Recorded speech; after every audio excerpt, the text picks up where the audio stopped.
Pinag-uusapan ng pamilya ng mga Matias ang biglang pagbabago nga nitong si Patricia. Hindi makapaniwala itong tiyahin nga nitong si Lynette. Sinabi nito na ano naman kaya ang nakain nitong si Patricia, bakit pabigla-bigla naman ang kanyang pagbabago at talagang nakakapagtaka.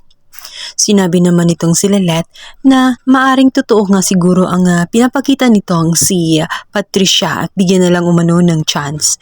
Ngunit sinabi ng kanyang bestie na kung sakaling man ang anumang mangyari at kung sakali din na bumalik ang ugali nga nitong si Patricia ay wag umanong atubili itong si Lynette na tumawag dahil hindi sila magdadalawang isip na puntahan at sugurin nga itong si Patricia. Itong si Patricia at itong si Ramir kung saan inaanyayahan nga itong si Lynette na mag one night sleep nga dito sa bahay ni Patricia.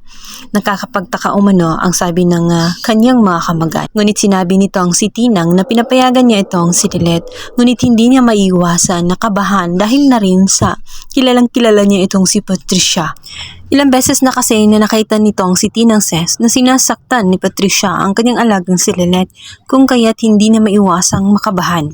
Ngunit magdadasal na lamang siya sa kung ano man ang kahinat na nitong si Lynette. Alam naman niya na malakas ito sa Diyos at hindi ito pababayaan. Dumating na nga ang gabi kung saan matutulog na nga itong si Lynette sa bahay nitong si Patricia.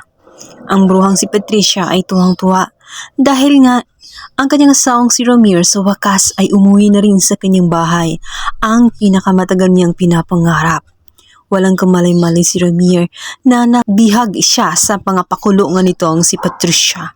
Ang higit na masaya sa lahat ay itong si Trixie dahil ang akala niya ang kanyang broken family ay wala ng pag-asang magkaayos pa. At tuluyan na ngang wasak ito at imposible nang maging buo ulit. Ngunit sa pagkakataong yun ay tila isang himala. Ngunit ang lahat pala ay isang palabas lamang nitong si Patricia dahil sa kanyang pagkamakasarili. Di talaga siya totoong nagbago. Kasama sa kanyang mga plano ang mga hakbang na kanyang ginagawa. Ngayon ay nagtagumpay siya na makauwi at ipauwi ang kanyang asawa sa pamamagitan nga nitong si Lynette dahil maging si Lynette ay kumagat sa kanyang drama. Habang mahimbing na mahimbing ang tulog nga nitong si Lynette ay dito na nga sisimula ni Patricia ang kanyang mga plano. Sinabi niya sa kanyang sarili na ang lahat ay napatahimik na niya ng tuluyan.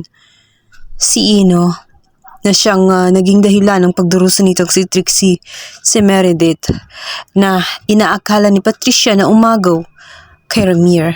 Ngayon isa na lang ang kulang at ito nga ay nag-aantay na sa kanyang mga gagawin. Unti-unting lumapit si Patricia sa kwarto habang tulog na tulog itong si Lynette. Dala niya ang unan. Dahil ang kanyang mga plano ay takpan ng unan itong si Lynette hanggang sa malagutan ng hininga. Gigil na nga itong si Patricia na gawin ang mga bagay na iyon. Ngunit tuluyan ba niyang mapapatahimik ang ating bida? Sa tingin ko ay hindi dahil imposible namang matatapos kaagad.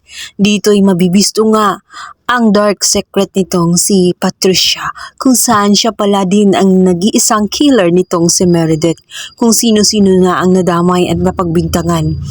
At ang nagbayad sa kay Evelyn, eto din palang si Patricia na hindi pa pinalagpas ay nilagutan din ng hininga ang kaawa-awang si Evelyn. Nangangailangan lang naman ng pera kaya't napilitang gawin ang bagay na yun na traitor rin ang kanyang among si Meredith. Samantala, kalagitnaan ng gabi ay hindi mapakali itong si Tinang.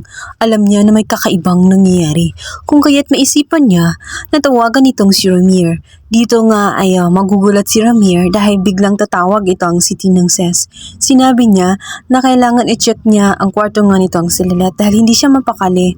Kinakabahan siya, maigi nang makasigurado. At dito na nga'y malalantad ang pinabalak nga nitong si Patricia na muntik na nga niyang kitlan ng buhay itong si Lynette.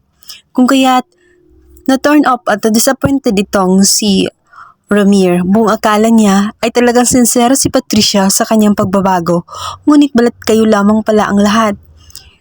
Tuloy pa rin pala ang kanyang kasamaan at hindi na talaga siya magbabago dahil ngayon ay mas lumala na siya dahil nakita niyang mas gusto na niyang kitlin ang buhay nga nitong si Lynette.